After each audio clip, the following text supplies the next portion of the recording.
Sebelumnya, apa suara saya sudah terdengar? Sudah. Oke. Assalamualaikum warahmatullahi wabarakatuh. Selamat malam dan salam sejahtera bagi kita semua. Om Swastiastu. Yang kami hormati, Bapak, Ibu, hadirin sekalian yang berbahagia. Puji syukur kita panjatkan kehadirat Allah Subhanahu wa taala, Tuhan yang Maha Esa. Karena hanya atas kehadirannya kita dapat berkenan pada acara penyuluhan hari ini tanggal 24 Maret 2022. Kami ucapkan terima kasih banyak kepada para hadirin yang telah menghadiri undangan dari kami, mahasiswa Poltekkes Surakarta, jurusan Terapi Wicara. Hadirin yang kami hormati, izinkan saya selaku moderator, Salsyabira, yang akan memandu acara pada hari ini.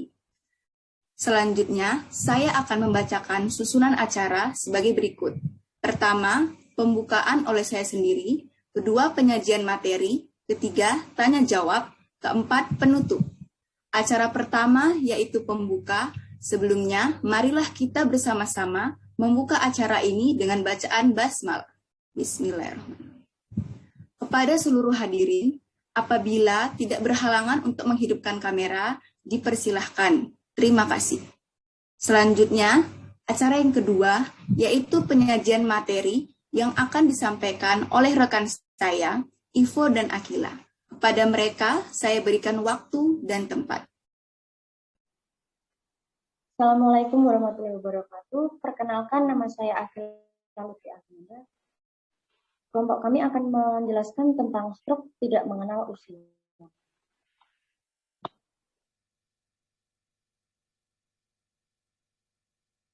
Apa sih stroke itu? Kira-kira di sini ada yang sudah tahu atau belum ya tentang stroke itu apa ya?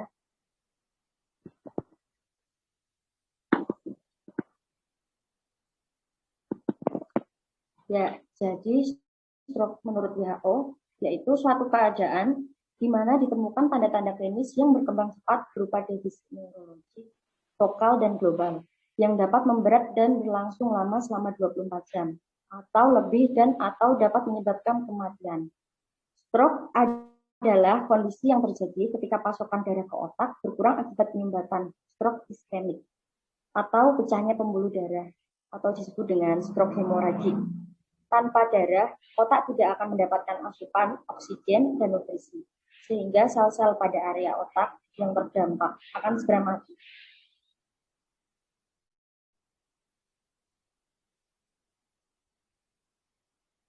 Ya, kasus stroke di dunia. Stroke adalah pembunuh kedua terbesar di dunia dan penyebab pembunuh nomor 1 di Indonesia. Dalam setahun, sekitar 15 juta orang di dunia terkena stroke. Di bawah ini merupakan tabel presentasi stroke. Penyebab stroke sendiri, itu kira-kira di sini ada yang udah tahu belum ya? Jadi penyebab stroke itu karena pecahnya pembuluh darah di otak atau terjadinya trombosis dan emboli. Gumpalan darah akan masuk ke aliran darah sebagai akibat dari penyakit lain atau karena adanya bagian otak yang cedera dan menyumbat arteri otak. Akibatnya, fungsi otak akan berhenti dan menjadi penurunan fungsi otak menurut Francisca 2011.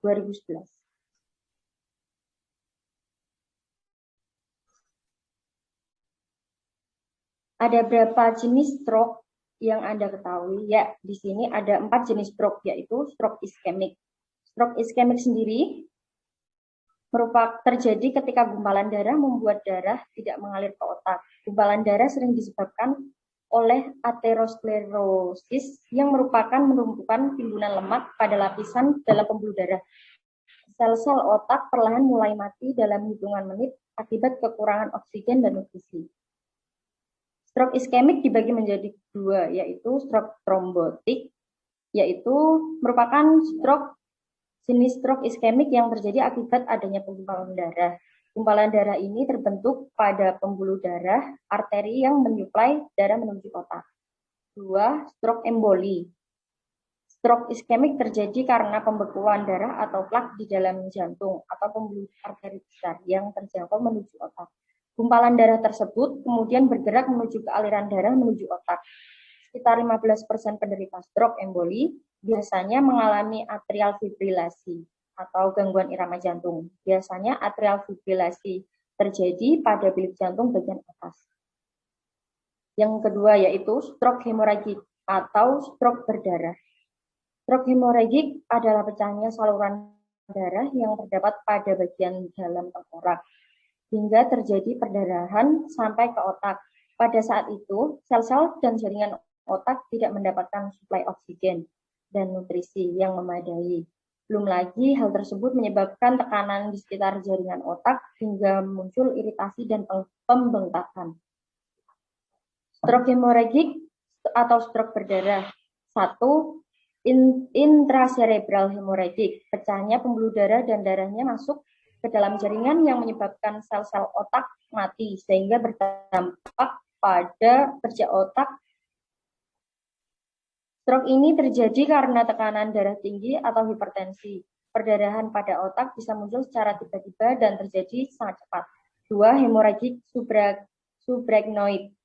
Stroke ini diakibatkan oleh pendarahan yang muncul antara otak dan membran yang menyelubungi otak pada ruang subarachnoid, berdekatan dengan permukaan otak dan darah bocor di antara otak dan tulang tengkorak.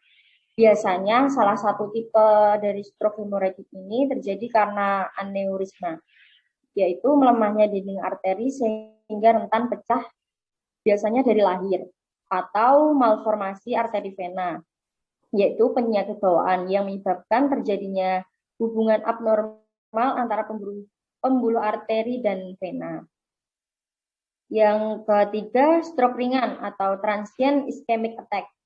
Transient ischemic attack atau TIA atau sering disebut dengan stroke ringan memang sedikit berbeda dari jenis stroke lainnya. Penyebab dari TIA adalah aliran darah menuju ke otak yang tersumbat, tapi hanya dalam kurun waktu sebentar, biasanya tidak lebih dari 5 menit.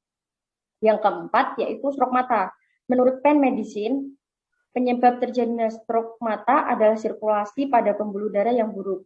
Hal ini kemudian menyebabkan tekanan pada syaraf mata. Meski stroke mata dapat menyebabkan penyumbatan total pada pembuluh darah yang menuju ke syaraf mata. Kondisi ini lebih sering disebabkan oleh kurangnya tekanan pada jaringan mata.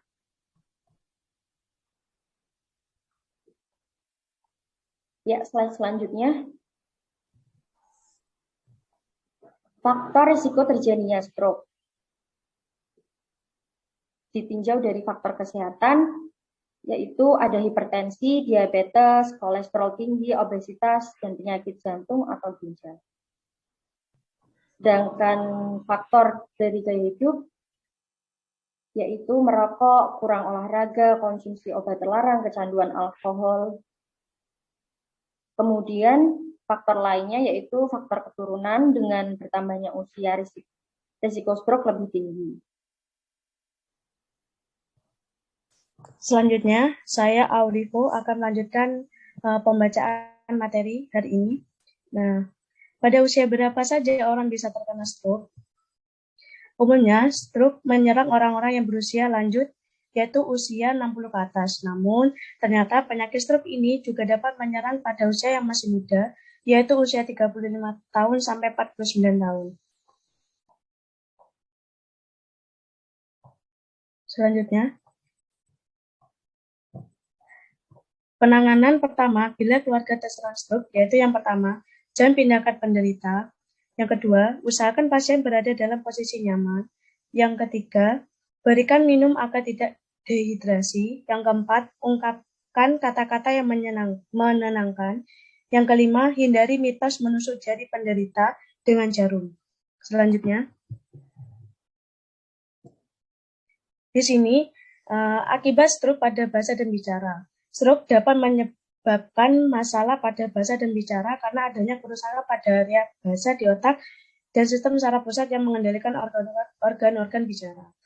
Nah, stroke ini merusak kerusakan pada otak dan sistem saraf pusat ini menjadi dua gangguan, yaitu gangguan bahasa dan gangguan bicara. Gangguan bahasa sendiri dibagi menjadi dua, yaitu warning dan broca. Yang pertama, gangguan bahasa. Gangguan bahasa ini terdapat dua area, yaitu warning dan broca. Nah, gangguan bahasa ini sering kita sebut dengan afasia. Jika terjadi kerusakan pada area wernik, maka terjadi permasalahan dengan pemahaman bahasa. Artinya, orang tersebut dapat berbicara lancar tetapi tidak paham apa yang dibicarakan orang lain. Selanjutnya, jika terjadi pada area broca, maka terjadi permasalahan pada artikulasi bicaranya. Maksudnya, bicaranya tidak jelas, ada beberapa bunyi yang dihilangkan, ditambahkan, atau diganti. Sehingga respon atau tindakan yang akan dilakukan penderita tersebut akan menjadi tidak jelas dan sulit dipahami. Yang kedua, gangguan bicara. Stroke juga dapat menyebabkan masalah pada sistem saraf pusat, yaitu saraf yang mengatur gerak anggota tubuh, termasuk pada organ bicara kita. Nah, hal ini disebut dengan disatria. Disatria sendiri itu mengalami kesulitan dalam membentuk kata. Selain itu, ketidakmampuan dalam berbicara pada penderita disatria dapat disebabkan oleh kelainan atau gangguan bawaan pada bagian lidah yang sulit digerakkan, sehingga mengakibatkan kesulitan dalam berbahasa lisan. Selanjutnya,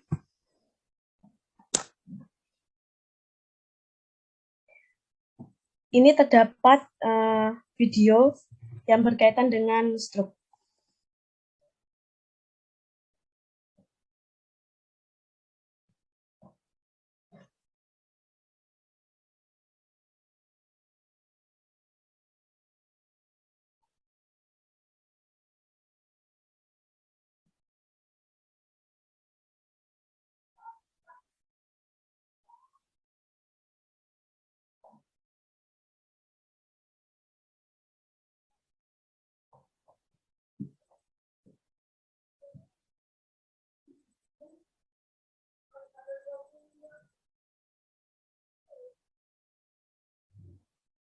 Kata dokter.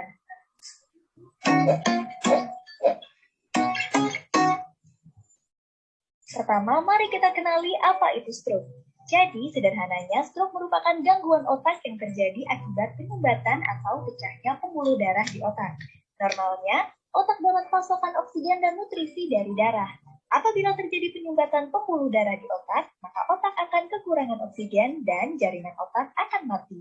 Atau kalau tekanan darah terlalu tinggi akan menyebabkan pembuluh darah pecah. Kedua hal inilah yang menyebabkan stroke. Apa aja sih faktor risiko stroke? Konsumsi makanan berminyak dan minuman beralkohol, orang dengan riwayat penyakit kardiovaskular seperti penyakit jantung koroner, orang dengan hipertensi, diabetes, riwayat stroke dalam keluarga, dislipidemia atau kolesterol tinggi, obesitas, dan merokok. Lalu, bagaimana cara mencegah stroke? Rutin olahraga seperti aerobik atau jogging kurang lebih 30 menit setiap hari, makan makanan bergizi yang membantu menurunkan kolesterol seperti gandum, jagung, kedelai, susu, ikan, dan buah-buahan. Menambah asupan kalium dengan mengkonsumsi pisang dan mengurangi natrium seperti garam dan NSD, hindari merokok, mengendalikan stres dengan berpikir positif, dan istirahat yang cukup, tidur 6-8 jam. Dan cek kesehatan secara berkala seperti cek gula, kolesterol, dan tekanan darah. Untuk mengetahui bagaimana orang yang terkena stroke, tentu kita harus tahu bagaimana ciri-cirinya. Biar gampang menghafal, ini nih singkatannya, segera KRS. Senyum yang awalnya manis jadi nggak simetris atau mencong. Gerak separuh tubuh tiba-tiba melemah. Bicara yang semula lancar jadi terbata-bata, belepotan, atau patuh.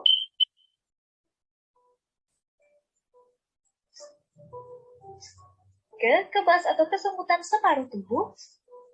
Rabun atau pandangan kabur tiba-tiba. Sakit kepala hebat. Nah, kalau mendapati orang dengan gejala segera ke RS, maka sudah saatnya segera untuk membawa orang tersebut ke rumah sakit. Jangan ditunda-tunda karena setiap 1 detik sangat berharga untuk kesehatan saraf otak. Ingat stroke, ingat segera ke RS. Ini kata dokter tentang stroke.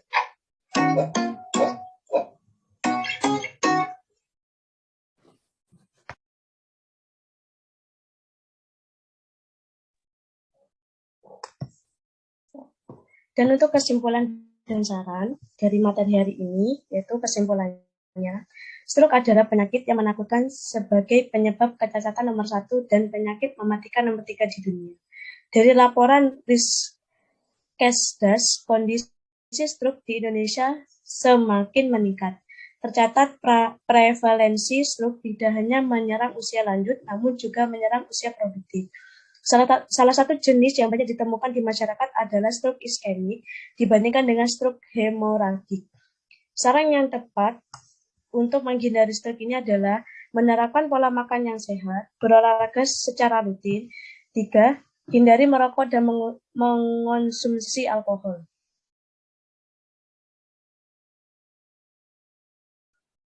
Untuk sesi selanjutnya saya alihkan ke moderator. Terima kasih kepada rekan saya yang telah memaparkan materi. Selanjutnya, kita akan memasuki ke acara yang sesi tanya-jawab. Kepada para hadirin, bila ada yang ingin bertanya, silahkan. Boleh bertanya lewat room chat juga ya.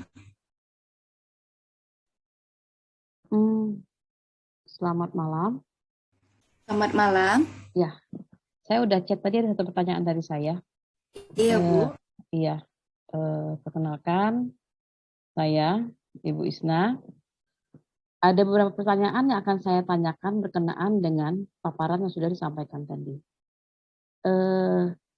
Jika stroke yang terjadi pada mata dapat menjadi tekanan di saraf mata kita.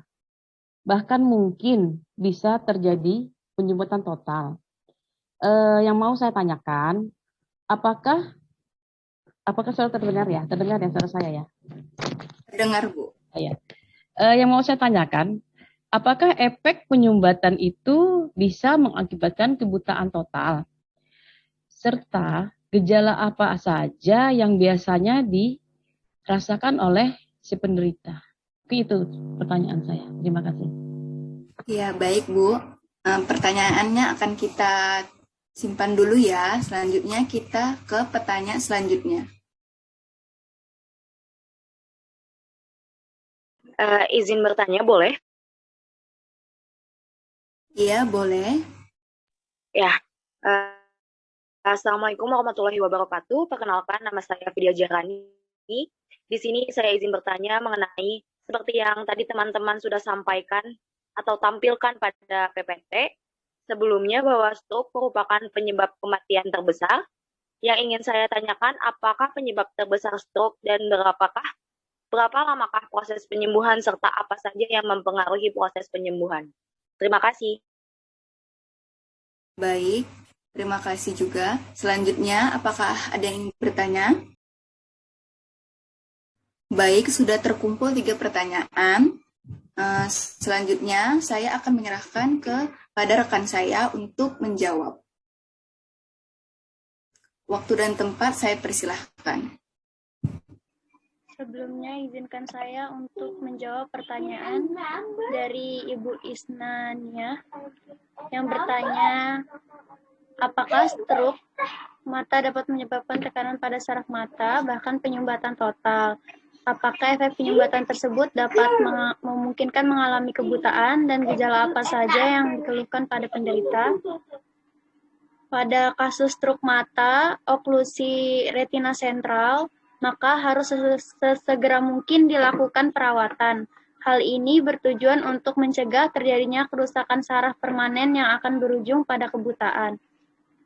Tetapi banyak juga kasus stroke mata terjadi tanpa disadari karena tidak menimbulkan gejala apapun sebelumnya dan dapat langsung menyebabkan hilangnya penglihatan.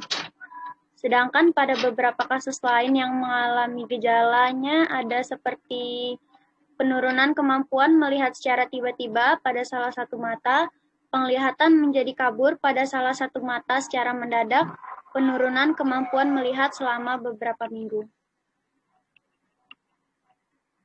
Mungkin cukup itu jawaban dari pertanyaan pertama. Yang kedua, ada pertanyaan seperti yang sudah ditampilkan pada PPT kami sebelumnya bahwa stroke merupakan penyebab kematian terbesar yang ingin ditanyakan apakah penyebab terbesar stroke dan berapa lamakah proses penyembuhan serta apa saja yang mempengaruhi proses penyembuhan. Jawaban dari kami, penyebab stroke terbesar adalah hipertensi atau gangguan tekanan darah tinggi. Waktu pemulihannya sendiri berbeda-beda setiap individunya. Namun proses pemulihan rata-rata memerlukan waktu yang lama, bisa berbulan-bulan atau bertahun-tahun. Dan faktor yang mempengaruhi proses pemulihan antara lain adalah luas dan lokasi kerusakan di otak, tipe stroke yakni iskemik atau stroke hemorrhagic dan lain-lain yang sudah kami jelaskan, motivasi penderita untuk sembuh, tidak cepat putus asa, dan respon dan reaksi pengobatan masing-masing individu terhadap obat yang telah diberikan oleh dokter yang bersangkutan. Yang ketiga, pertanyaannya, apakah stroke harus selalu dibicarakan karena ada masalah bahasa dan bicara? Kalau misalkan tidak terapi bicara, apakah akan berakibat buruk? Jawaban dari kami dan sarannya harus tetap diterapi bicara, karena kalau seseorang mengalami masalah dalam berkomunikasi, nantinya akan kesusahan dalam menyampaikan apa yang dia inginkan. Contohnya, saya pengen ke toilet, tapi nggak bisa, cara mengomunikasikannya akhirnya bisa menjadi buang air di tempat, dan duduk atau malah menahan yang bisa berakibat fatal pada organ dalamnya, apalagi kalau sudah usia lanjut. Meskipun permasalahannya itu ringan, tapi perlu tetap diterapi agar permasalahan bahasa atau bicaranya tidak akan menjadi lebih parah. Dan memang penderita stroke biasanya terjadi pada usia lanjut yang mungkin beberapa orang berpikir bahwa udah tua juga, ngapain di terapi bicara, mungkin nggak ada harapan untuk sembuh dan lain-lain. Tapi itu pikiran yang salah menurut kami, karena semua orang berhak buat berkomunikasi, apalagi di masa tuanya. Kalau tidak mampu berkomunikasi, kemungkinan terjadi stres pada penderita yang dapat menyebabkan penyakit akan tambah parah atau lebih mempercepat kematian pada penderita tersebut. Mungkin cukup itu jawaban dari sesi pertama. Baik, selanjutnya saya akan membuka sesi kedua kepada penanya yang ingin bertanya. Silahkan open mic atau tulis di chat.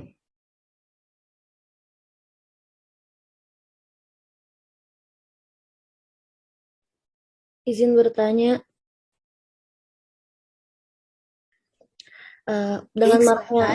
dengan maraknya era sosial media seperti sekarang ini kan banyak berita bahwa pengobatan stroke itu bisa dengan metode pijat. Pertanyaan saya, apakah metode tersebut dapat dilakukan dan aman bagi pasien pasca stroke? Terima kasih. Selanjutnya, pada para penanya yang ingin bertanya, dipersilahkan. Iya, izin bertanya. Baik. Ya, terkait pertanyaannya mengenai stroke trombotik, apakah pembekuan darah tersebut bisa disembuhkan? Kemudian, jika bisa, bagaimana cara atau hal yang dapat kita lakukan agar pembekuan darah tersebut berkurang? Makasih. Ya, baik. Selanjutnya saya akan berikan kepada rekan saya yang akan menjawab pertanyaan. Kepada rekan saya berikan waktu dan tempat.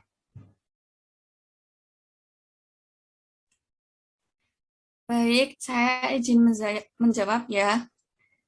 Untuk pertanyaan yang pertama pada sesi kedua, dengan maraknya era sosial media seperti sekarang ini, banyak berita bahwa pengobatan stroke bisa dengan metode pijat. Apakah metode tersebut dapat dilakukan dan aman bagi pasien pasca stroke? Jawabannya adalah pijat merupakan cara yang aman dilakukan untuk pasien pasca stroke dan sudah cukup banyak diterapkan dalam proses rehabilitasi pasien pasca stroke sekarang ini. Dikarenakan pijat dapat meningkatkan sirkulasi darah dan merangsang sel otot dan saraf. Oleh sebab itu, pijat dapat dilakukan pada pasien pasca stroke dan lebih baik lagi bila diimbangi dengan penguatan otot panggul dan kaki. Perlu digarisbawahi ya, jika ingin menggunakan pijat sebagai rehabilitasi pasca stroke, maka harus bekerja sama dengan pihak yang memang ahli di bidangnya seperti fisioterapi. Lalu untuk pertanyaan yang kedua, dengan pertanyaan mengenai struktur trombotik, apakah pembekuan darah tersebut bisa disembuhkan? Dan jika bisa, bagaimana cara atau hal yang dapat kita lakukan agar pembekuan darah tersebut berkurang? Jawabannya adalah pembekuan darah pada stroke trombotik dapat disembuhkan menggunakan beberapa cara. Adapun caranya yaitu yang pertama, obat 4 darurat, yang mana terapi ini menggunakan obat-obatan yang dapat memecah gumpalan yang harus diberikan dalam waktu 4,5 jam sejak gejala pertama muncul. Dan obat ini diberikan melalui intravena. Yang kedua, ada prosedur endovaskular darurat. Dalam beberapa kasus, dokter dapat mengobati stroke trombotik langsung pada pembuluh darah yang tersumbat. Baik, sekian dari pertanyaan sesi kedua. Untuk acara selanjutnya, saya alihkan ke moderator kembali. Terima kasih. Baik, terima kasih kepada rekan saya yang telah menjawab pertanyaan dari peserta. Saya juga ingin berterima kasih kepada peserta yang telah aktif dalam pertanyaan kali ini. Selanjutnya, masuklah kita ke acara penghujung acara. Saya mewakili seluruh panitia penyelenggara. Kami memohon maaf bila ada hal-hal dari kami yang kurang berkenan.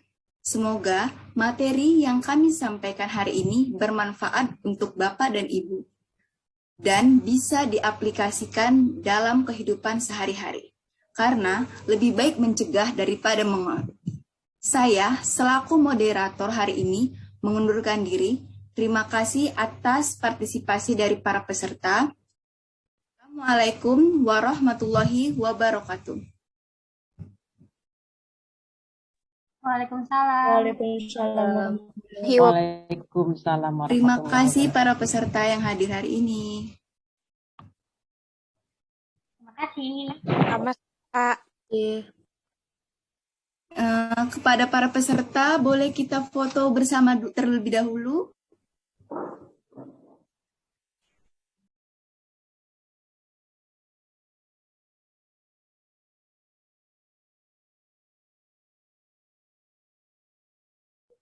Oke, kita mulai. 1, 2, 3. Oke, slide selanjutnya. 1, 2, 3. Oke, terima kasih. Terima kasih para peserta.